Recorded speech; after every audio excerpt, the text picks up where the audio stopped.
నేను నియమించిన విశ్రాంతి దినములను ఆచరించు నాకిష్టమైన వాటిని కోరుకొనుచు నా నిబంధనను ఆధారము చేసుకొనుచున్న షండులను గూర్చి యెహోవా ఇలాగు సెలవిచ్చుచున్నాడు. నా ఇంటను నా ప్రాకారములోను ఒక భాగము వారికి ఇచ్చెదను.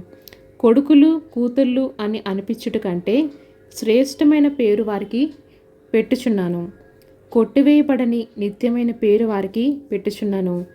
విశ్రాంతి దినమును అపవిత్రపరచకుండా ఆచరించుచు నా నిబంధనను ఆధారము చేసుకొనుచు యెహోవాకు దాసులై యెహోవా నామమును ప్రేమించుచు ఆయనకు పరిచర్య చేయవలనని ఆయన పక్షమున చేరు అన్యులకు నా పరిశుద్ధ పర్వతమునకు తోడుకొని వచ్చేదను. నా ప్రార్థన మందిరములో వారిని ఆనందింపజేసేదను. నా బలిపీఠము మీద వారు అర్పించు దహన బలులు నాకు అంగీకారమగులగును. నా మందిరము సమస్త జనులకు ప్రార్థనా మందిరం అనబడును. ఇశ్రాయేలులో వెలివేయబడిన వారిని సమకూర్చు ప్రభువగు యెహోవా వాక్కు ఇదే.